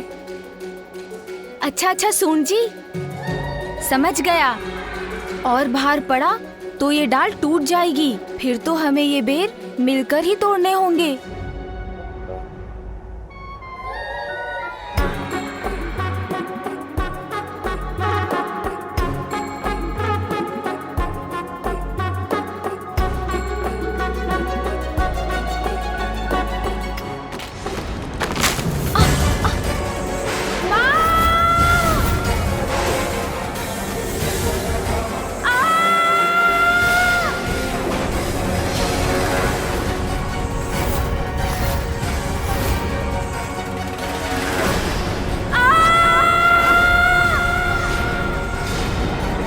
अपनी देह को सीधा कर लेता हूँ, फिर इसके ऊपर चढ़कर नीचे जाने में तो बहुत आनंद आएगा। आहा, इस डाल को वाहन बनाकर तो बहुत आनंद आ रहा है मुझे।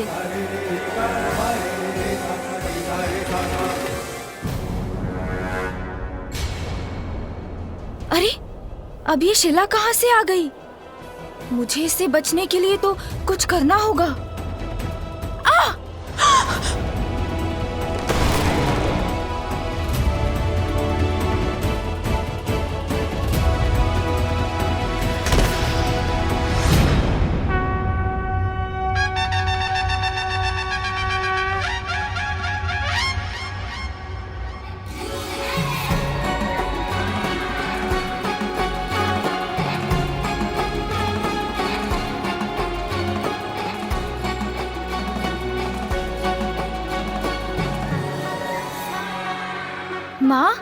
माँ देखिए मुझे, मैं लौट आया और तनिक भी आहत नहीं हुआ मैं। देखिए ना माँ।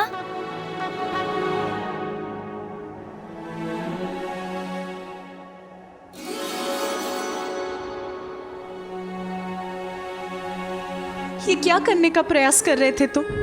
अपने आप को ऐसे संकट में क्यों डाला तुमने? तुम इस संकट में देखकर कितनी दुखी थी मैं, ये जानते भी हो तुम? क्यों बार बार ऐसी पीड़ा देते हो मुझे? बताओ मुझे, उत्तर दो। इतनी ऊंचाई से नीचे गिर के तुम्हें कुछ हो जाता तो कितना कष्ट होता मुझे। इसका एक बार भी विचार किया तुमने?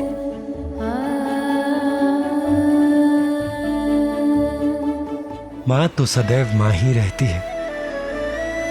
संतान के प्रति उसका स्नेह कभी कम नहीं होता। देवी पार्वती को अभी आभास नहीं है, किंतु उनका पुत्र प्रेम अधिक समय तक छिपा नहीं रह सकेगा। माँ, मैं तो आपके लिए कुछ लेने गया था। मेरे लिए? अच्छा दिखाओ मुझे, क्या लेने गए थे? दिखाओ क्या है तुम्हारे हाथ में? माँ, मैं तो आपके लिए बेर लेने गया था।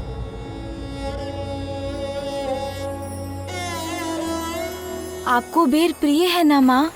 जीवन समर्पित है तुझको माता, सांस सांस अर्पित है तुझको माता, सांस सांस अर्पित है तुझको माता।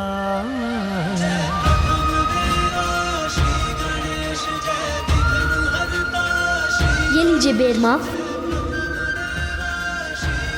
माँ, मैं तो आपका वही पुत्र हूँ। मैं आपके लिए कभी भी बेर तोड़ कर ला सकता हूँ, आपकी सेवा कर सकता हूँ माँ।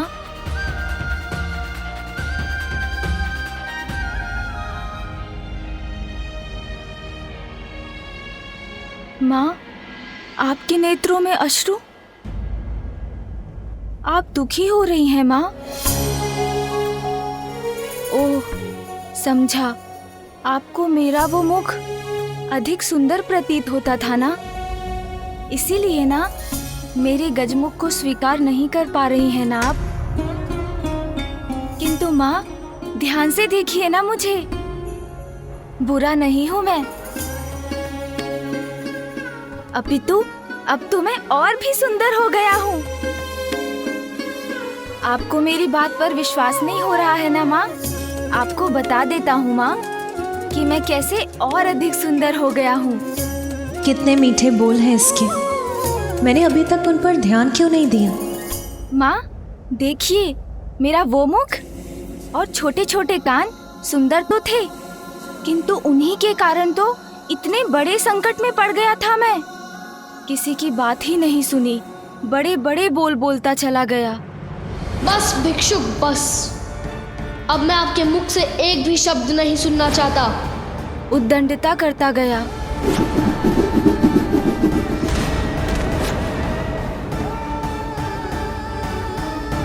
और पिताश्री को वो मेरा अहंकार से भरा शीश नष्ट करना पड़ा।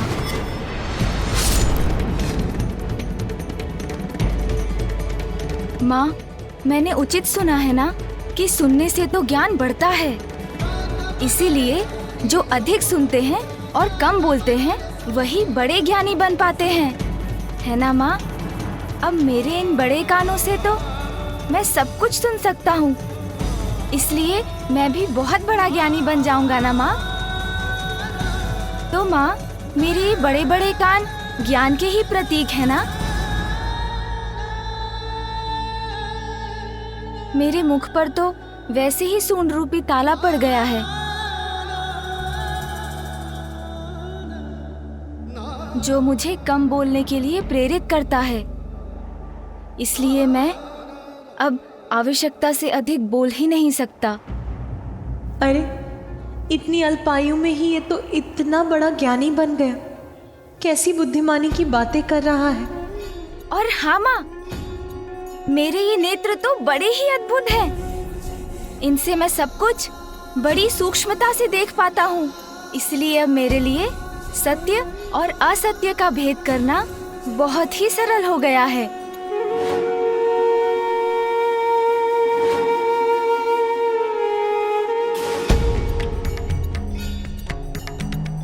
जिन नेत्रों से मैं अपने पिता को नहीं पहचान सका, एक बार किसी जलाशय में स्वयं को झांक कर देखिए, भिक्षुक या बहरूपिया ही प्रतीत होते हैं। उन नेत्रों का मुझे क्या लाभ माँ? किंतु अब इन नेत्रों से जो दृष्टि मुझे प्राप्त हुई है, उसके कारण भविष्य में मुझसे कभी भूल नहीं होगी। इसलिए मेरे लिए तो ये नेत्र अत्यंत सुंदर हैं, है ना माँ?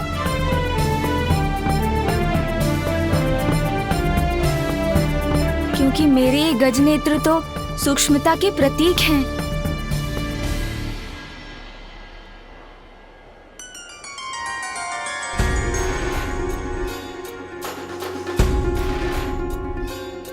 हाँ हाँ सूंड जी, इतनी अधीरता मत दिखाइए।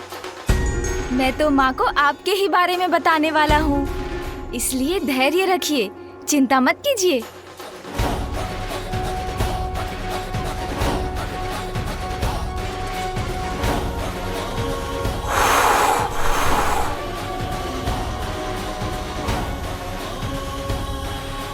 देखा ना माँ आपने, कैसे मेरी सूंड ने इन बेर पर से धूल हटा दी।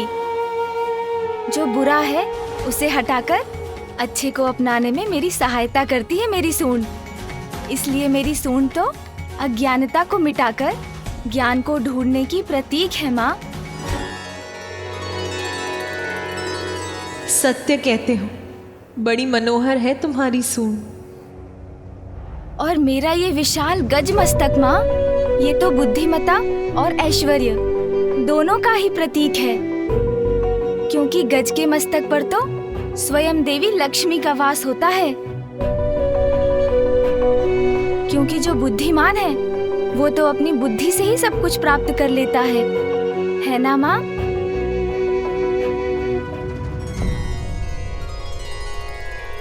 यदि मेरा ये मस्तक पूर्व में भी होता तो माँ, मैं किसी से युद्ध नहीं करता।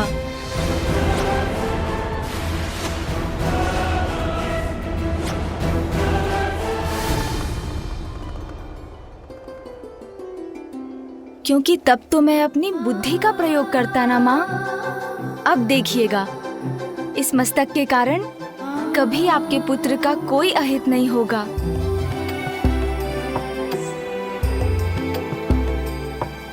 माँ, अब तो आपको विश्वास हो गया है ना? मैं तो और भी अधिक अच्छा और सुंदर हो गया हूँ, है ना माँ?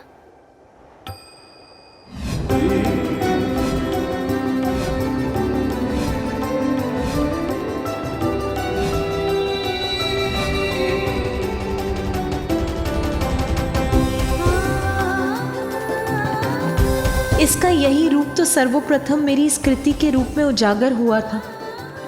मैं ऐसे फिर भी नकार रही थी। इतनी निष्ठुर कैसे हो गई मैं? वो प्रकाश जो आपके चित्र से निकला, वो आपकी इच्छाओं का ही साकार रूप था। आपकी कामना ने आकार लेकर आपको अपना आभास कराया है। आपकी ये बिगड़ी हुई कृति भी निकट भविष्य में आपकी इच्छा पूर्ति का ही शुभ संकेत है।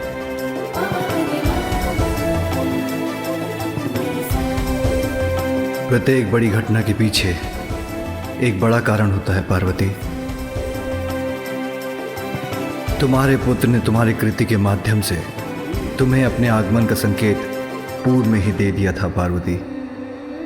हाँ स्वामी, आप उचित कहते हैं। मैंने ही इसे पहचानने में देर कर दी।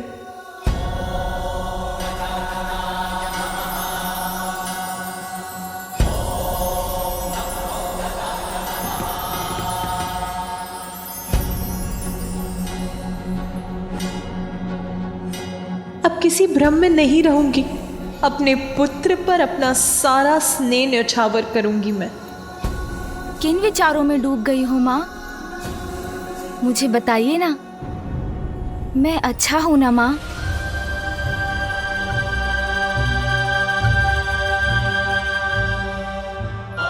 इस संपूर्ण संसार में तुमसे अच्छा और तुमसे सुंदर कोई नहीं है पुत्र।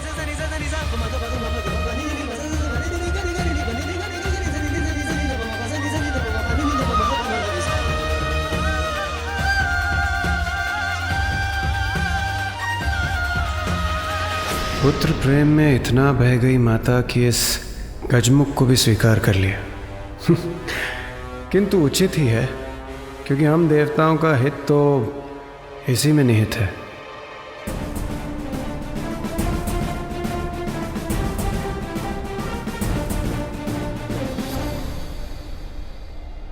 पुत्र, अब मैं तुम्हें कभी अपनी आंचल की छांव से दूर नहीं जाने दूंगी। तुम्हें अपने पास रखकर सदा तुम्हारा ध्यान रखूंगी, तुम्हारी रक्षा करूंगी।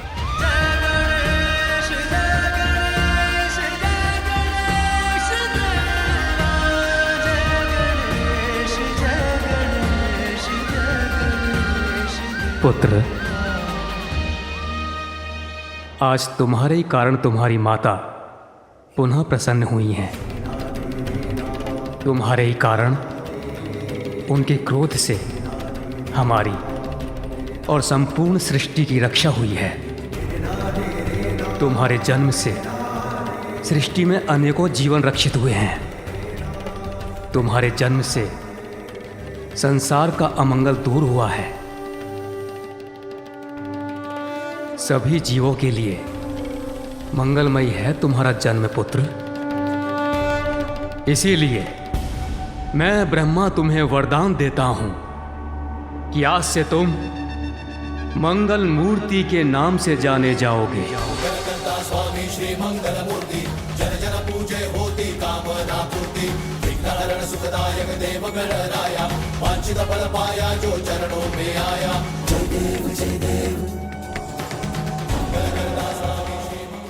परम पिता ब्रह्मा आशीष जो दिए, मंगल मूर्ति श्री गजानन हुए। जगमग प्रकाश प्रति ओर हो गया, उल्लासित प्रत्येक छोर हो गया।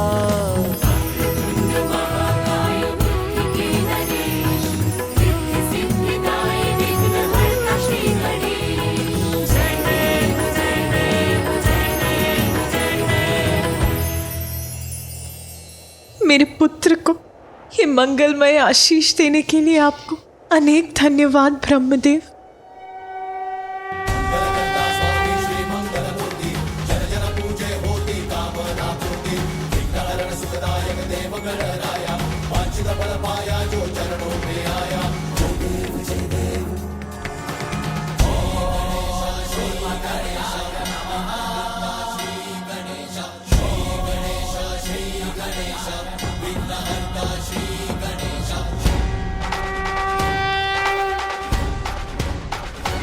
आशा है अब सब मंगल होगा, कोई संकट उत्पन्न नहीं होगा।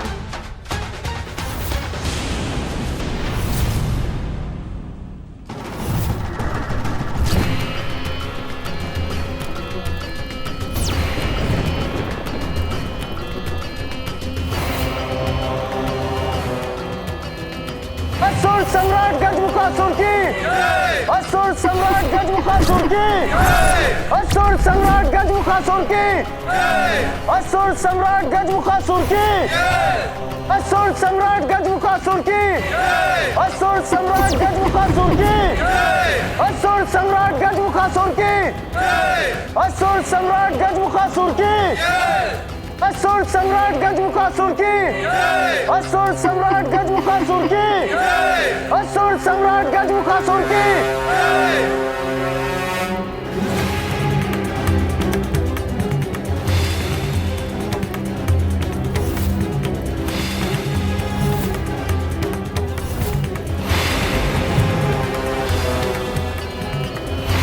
असुर सम्राट गजमुखासुर की, असुर सम्राट गजमुखासुर की, असुर सम्राट गजमुखासुर की, असुर सम्राट गजमुखासुर की। सर्वत्र हो असुर साम्राज्य का विस्तार, चहुं दिशाओं में अशुभ ही अशुभ हो, छा जाए अशुभ का अंधकार, देवताओं का विनाश हो। यह है मेरा संकल्प।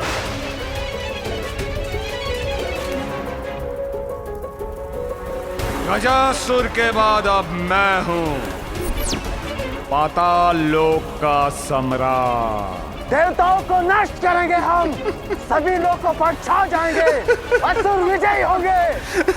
असुर महानायक गजमुखासुर की, असुर महानायक गजमुखासुर की।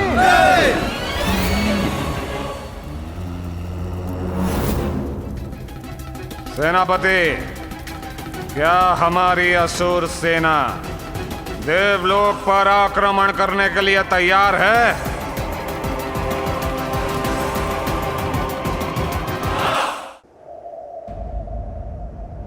देवी पार्वती, संतान के जन्म के पश्चात कुछ अन्य रीतियां भी निभानी अनिवार्य हैं, जैसे छठी, नामकरण और अन्नप्राशन। हाँ देवी पार्वती, हमें तो अब आपके पुत्र के छठी के उत्सव में निमंत्रण की प्रतीक्षा है। अवश्य। मेरे हृदय में व्याप्त आनंद एक भव्य आनंदोत्सव का रूप अवश्य लेगा देवी सरस्वती। शीघ्र ही उचित समय पर मेरे पुत्र का छठी और नामकरण संस्कार अवश्य किया जाएगा। और मैं यहाँ उपस्थित सभी देवताओं को भी इस उत्सव में भाग लेने का निमंत्रण देती हूँ। ये कैसी दुविधा है। माता पार्वती के आदेश का उल्लंघन नहीं कर सकता, इसलिए मुझे इस गजमुख के जन्म के उत्सव पर आना ही होगा। नंदी एवं अन्य गण कृपया सभी यक्ष, गण, किन्नर, गंधर्व आदि तक भी ये सूचना पहुंचा दीजिए। उन्हें भी इस महोत्सव में भाग लेने अवश्य आना है। जो आज्ञा माता। देवी पार्वती, आपके सुख में साथ देने तो यहाँ इस उत्सव में सभी बड़ी प्रसन्नता पूर्वक सम्मिलित होंगे। यह तो ऐसा महान अवसर है जिसके अनेकों दूरगामी शुभ परिणाम होंगे, क्योंकि आपके पुत्र के रूप में कैलाश में ऐसी दिव्यता का जन्म हुआ है जिससे सदा संसार का मंगल होगा। मैं तुम्हें अपार स्नेह दूंगी पुत्र, किसी संकट का साया तुम पर नहीं पड़ने दूंगी। असुर सम्राट गजमुखासुर, देखिए मुझे और देखिए हमारी सेना का उत्साह। असुर सम्राट गजमुखासुर, आपके नेतृत्व में हमारी असुर सेना कहीं भी आक्रमण करने के लिए तैयार है, क्योंकि इससे अधिक तैयारी की भला हमें क्या आवश्यकता।